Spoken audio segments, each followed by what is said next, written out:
이번 시간은 복 지으며 복 받는 방법에 대하여 이 글의 출처는 금강경 독성의 김재웅 법사님의 저서 마음 닦는 법에서 가져왔습니다. 모든 사람들이 잘 살기를 바라고 원합니다. 그러나 그러기 위해서는 잘 살 원인을 지어야 합니다. 부단히 복짓기를 발언하고 실행이 이어지면 자기의 복그릇이 커지게 됩니다. 또한 복은 물질로 나타나기도 하기에 물질을 소중하게 여기는 마음이 바로 복이 되는 것입니다. 돈을 헤프게 쓰거나 함부로 쓰면 돈의 신이 나갑니다. 음식도 전기도 무엇이든지 소중하게 여겨서 절약하는 마음에 복이 들어옵니다. 복은 누구에게 달라고 기도하거나 구하는 것이 아닙니다. 복은 적극적으로 지어야 하며 그 지은 만큼 받을 뿐입니다. 대부분 복은 몸으로 짓습니다. 한 번의 절이 한 톨의 쌀이라고 하는 이치입니다. 어떠한 사업을 하기 전에 우선 자기의 복력을 들여다보아야 합니다.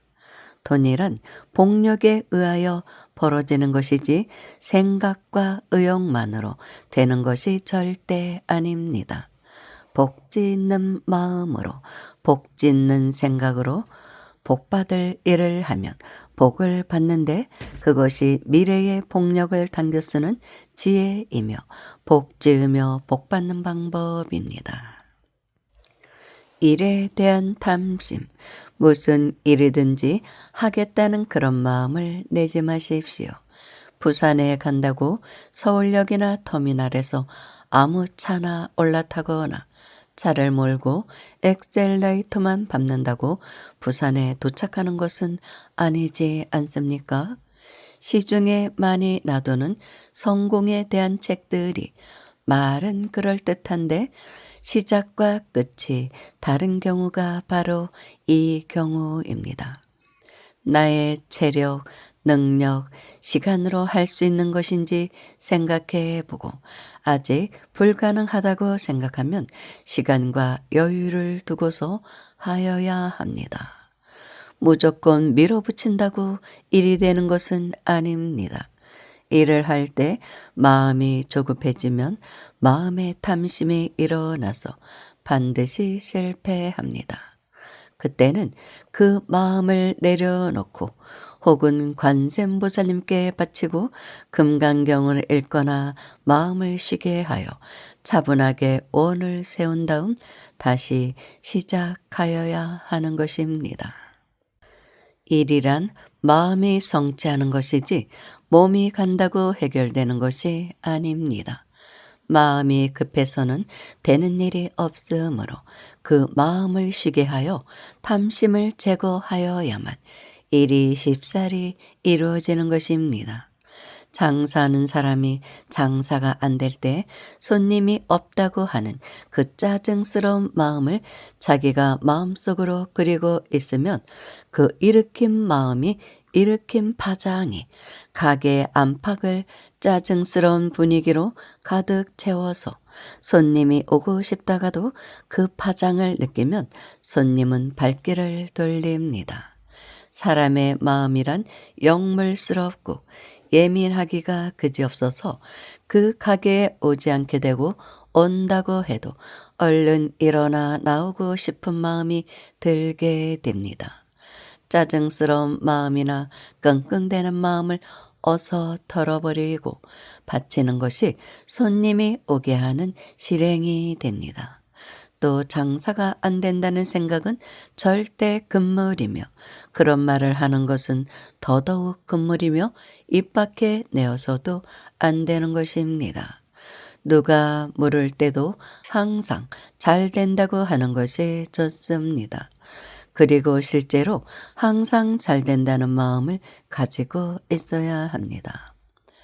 잘 된다고 생각하고 잘 된다고 말하는 것은 잘 된다는 것을 연습하는 것이기에 결국 그 마음이 성취되는 것입니다. 그것이 마음의 법칙입니다. 이 우주법계의 살림살이가 펼쳐지는 것은 각자 자기 마음 닦은 대로의 표현이 나타나는 것입니다. 그것이 일체 유심조의 마음입니다.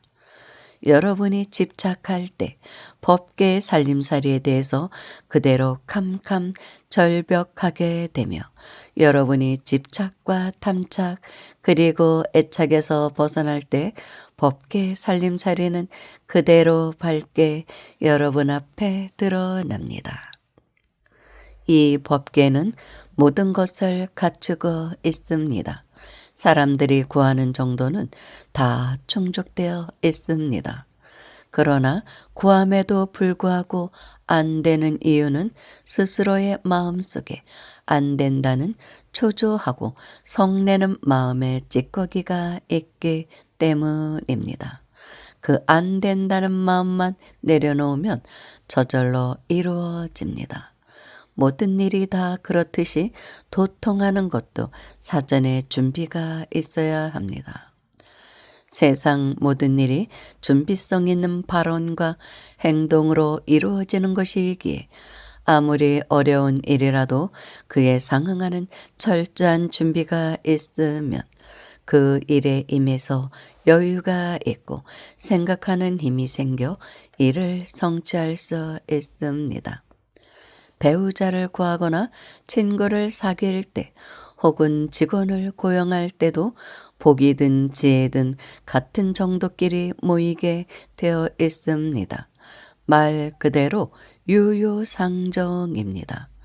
지금 이 자리에 여러분과 저도 잠재적인 복그릇과 지혜 그릇이 다 유유상종이라고 생각합니다. 부모를 만나는 것도 장사가 잘 되고 못 되는 것도 다 복지은 정도에 달려 있습니다. 복력에는 한치의 오차도 없습니다. 다 자기가 복지은 정도만큼 사람을 만나는 것인데 누구를 원망하고 누구를 탓하겠습니까?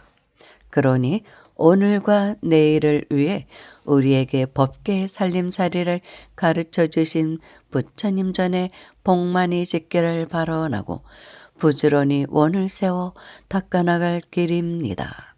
닦아나갈 일입니다. 원을 세우면 복을 지어야 되겠다는 자각이 생기고 또 복을 지을 수 있는 여건이 자꾸자꾸 만들어집니다. 하고 싶은 일이 있거나 해야 되는데 안 되는 일이 있을 때 바로 그때 원을 세우십시오. 자기의 복에 넘치는 것은 당장 이루어지지 않지만 자꾸 복을 지어서 그 일이 이루어질 만큼 복그릇이 차면 그 일은 꼭 성취됩니다. 법계 살림살이가 참으로 불가사의해서 아무리 자기의 마음에 없는 말이라고 해도 부처님 앞에 혹은 법계에 크고 밝은 원을 세우면 그것이 결국에는 현실로 나타나게 됩니다. 자기가 지은 복은 남 주질 못하고 남의 복은 절대로 자기가 갖지 못합니다. 단지 그 복 지은 사람의 그늘에서 그 사람의 혜택을 입기는 합니다. 수양산 그늘이 강동 80리라고 가족 중에 혹은 같이 근무하는 사람 중에 한 사람이라도 복 지은 이가 있으면 그 복력의 혜택을 여러 사람이 받을 것입니다. 그러나 그 복을 남에게 절대 줄 수는 없습니다. 그래서 각자가 자기 복은 늘 지어야 합니다. 또 재앙이 닥치면 복그릇에 구멍이 뚫리므로 아침 저녁으로 금강경 잘 읽고 방심하지 않는 마음으로 잡스러운 업식들을 잘 바쳐야 담긴 복그릇 속에 복이 잘 유지되는 것입니다. 월급쟁이 생활을 하는 사람들은 월급을 받을 때마다 봉급의 3배를 자기 회사에 벌어준다는 마음으로 일해야 합니다.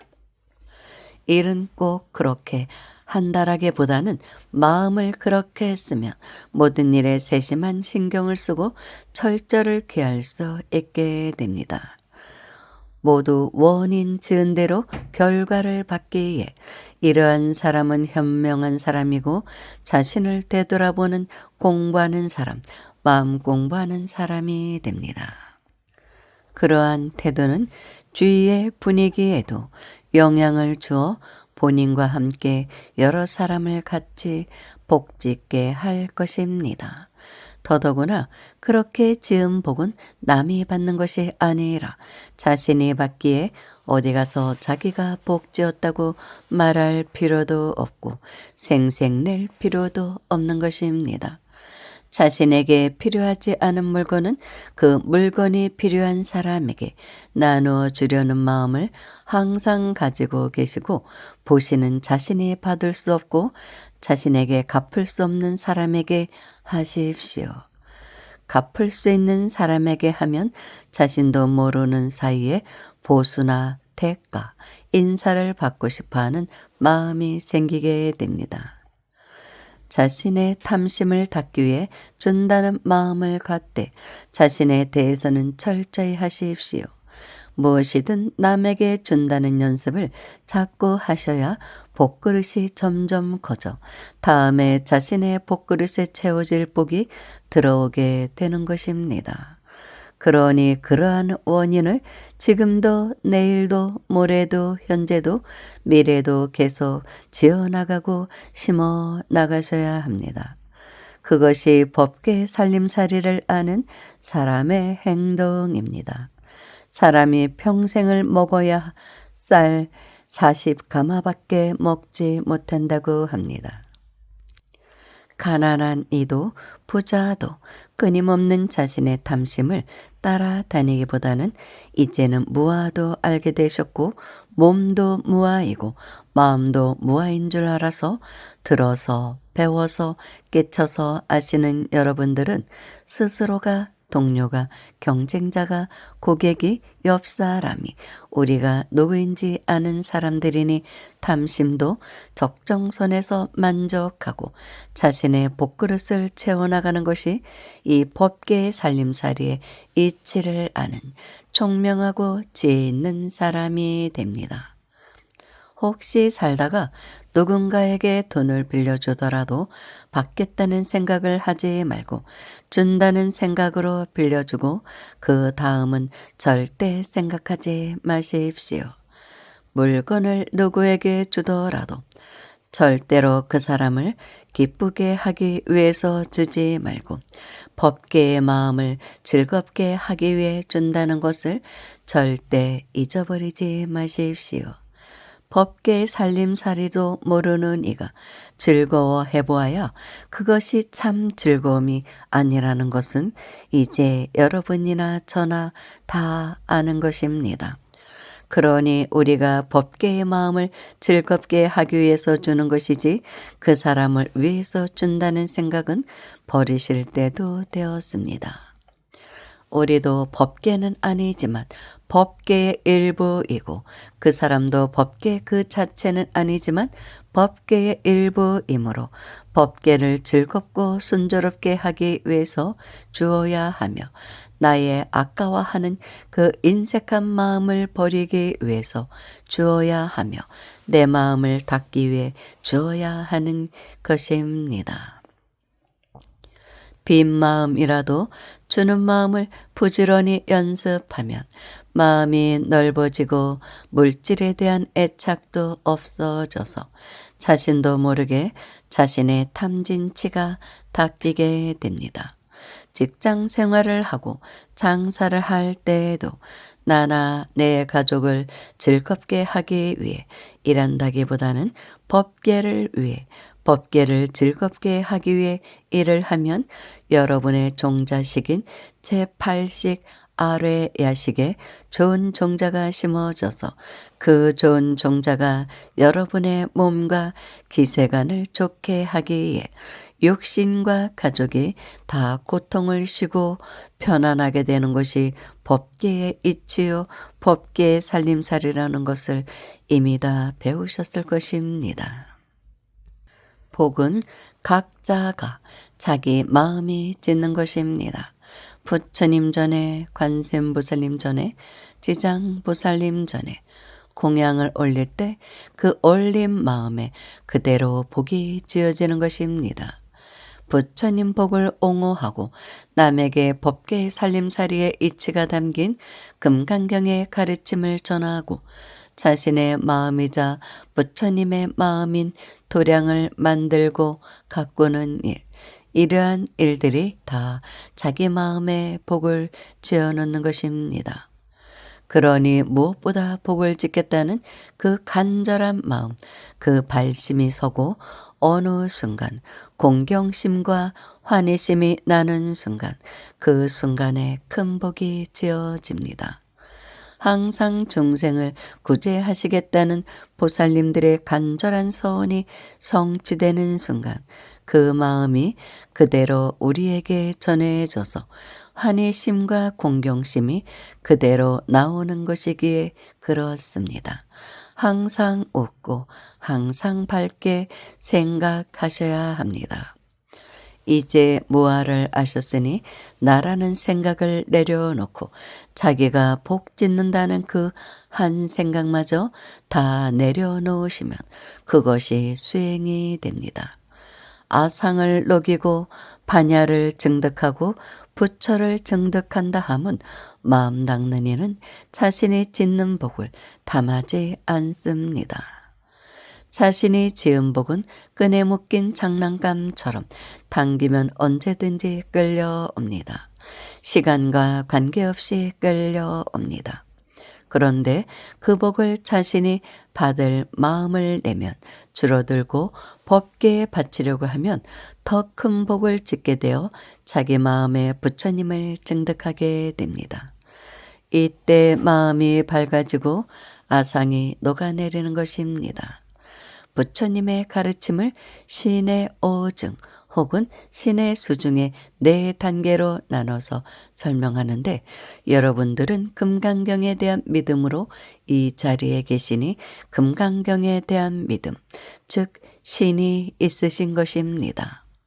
또 저와 같이 공부하신 이해, 즉 해를 하고 계신 것이고 이제 금강경 제20분부터 제23분까지 부처님의 가르침이 스펀지처럼 의심 없이 다 받아들여지면 법계의 이치와 내가 누구이고 남이 누구인지 아시게 되어 깨달음을 얻는 것이기에 깨달을 오 혹은 깨달을 바를 닦아 나간다고 해서 깨달을 수입니다. 그것이 도노돈수 혹은 도노점수입니다. 그리고 마지막으로 증이라는 것은 어떤 생각이나 느낌이 마음에 새겨지는 것을 말합니다. 지금 저와 금강경을 공부하면서 막연 하나마 그려진 부처님이 가르쳐 주신 부처님의 법이 여러분의 마음에 시민이 찍히는 것을 말합니다. 마치 사진기가 어떤 모습을 찍어 두듯이 마음에 어떤 인상과 인식을 그려 놓는 것을 말합니다. 그것을 증이라고 하고 그것이 점점 명확해지고 확신을 하게 되면 언젠가는 현실이 되어서 풀려 나오는데 그것을 득이라고 합니다. 스님들 법문에 부처님을 증득한다 함은 그러한 것입니다. 우리들처럼 세간에서 생활하는 제가 불자들이 마음에 한 달에 얼마로 살아야 되고 그 액수가 얼마라는 액수가 나중에 필요하고 60까지 살려면 얼마가 필요하고 70까지 살려면 얼마가 필요하고 100살까지 살려면 얼마가 필요하고 인간의 평균 수명이 얼마고 자녀 양육비가 얼마 하는 식으로 보험회사 혹은 금융기관에서 자산관리 영업하는 사람들이 광고하시는 것을 종종 보고 접하시게 될 것입니다. 사실 그것은 마음 공부하는 사람에게는 그다지 좋다고만은 할 수 없습니다. 그렇게 내가 앞으로 얼마로 살아야 한다, 내가 얼마나 부족하다라는 것은 그 강박관념을 머리에 그대로 그려넣게 되는 것입니다. 그렇게 부족하다, 없다라는 마음으로 많은 사람들이 살아갑니다. 그러니 그 마음이 얼마나 시시각각 절박해지겠습니까? 금강경 공부에서 부처님 가르침을 마음에 증해놓고 없다는 마음만 계속 증해놓고 있다는 마음은 부지런히 닦지 않는다면 어떻게 되겠습니까? 자기가 사진 찍어둔 그 없다는 마음 그대로 계속 궁핍하게 살게 되고 그 다음 생에도 궁하게 살게 됩니다. 그러니 서로 당장 물건이 없거나 돈이 없거나 직업이 없거나 생계를 위한 물질이 없더라도 그 마음 쓰기를 있는 마음을 배우셨으니 그 있는 마음을 계속 증해 나가시면 마음에 넉넉한 여유가 생겨 그 마음 따라 필요한 물질, 필요한 일 등을 득하게 되시는 것입니다. 그것이 정득이고 부처님을 정득하고 반야를 정득한다고 하는 것입니다. 중생의 마음은 먹고 사는 데 있습니다. 일단 먹는 데 있다고 하여야 할 것입니다.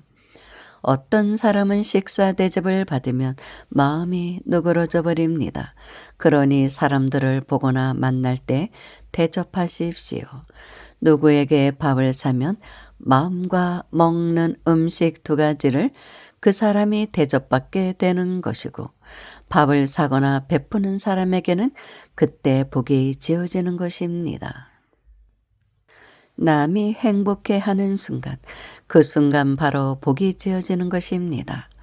그런데 말입니다. 풀이나 나무같이 식물을 죽이는 것보다 곤충이나 벌레를 죽이는 것이 죄가 크고 곤충이나 벌레보다 개구리나 물고기를 죽이는 것이 죄가 크고 물고기나 파충류보다 개나 소나 노루, 코끼리, 곰 같은 포유류를 죽이는 것이 죄가 크고 동물을 죽이는 것보다 사람을 죽이는 것이 죄가 큰 것처럼 복을 지을 때도 그러합니다. 도둑놈 1000명 밥 먹이는 것보다 착한 사람 한 사람, 착한 사람 1000명보다 마음 닦은 한 사람, 마음 닦은 사람도 덜 닦은 사람보다 많이 닦는 사람에게 밥 먹이는 공덕이 크다는 말이 있습니다. 또한 도인에게는 무조건 빚을 지워 놓아야 한다는 말이 있습니다. 어느 생에 있건 복이 있는 사람과 지혜가 밝은 사람이 복 지어 놓은 우리를 제도할 수 있기 때문입니다. 복을 지을 때 분별심이나 차별심을 내라는 것이 아닙니다. 우리가 공부하면 할수록 그렇게 도반들의 수준이 같이 높아지고 만나는 선지식의 수준이 같이 높아져서 제대로 복지을 기회가 많아진다는 것입니다. 그리고 도인과 공부한 사람들은 정성과 공경심으로 올리는 물건이라야 흔쾌히 받지, 그렇지 않은 물건은 받지도 않습니다. 이런 것이 우리가 부처님과 보살님과 일체세간 천인 아수라와 스님들께 공양드리는 이치입니다. 금강경 제1분부터 제19분까지 자신이 알건 모르건 복을 지어오신 우리 도반님들이 그 복력으로 가행정진하시어 깨달음의 길인 금강경 제20분 이색 이상분으로 들어가시길 바라겠습니다. 감사합니다.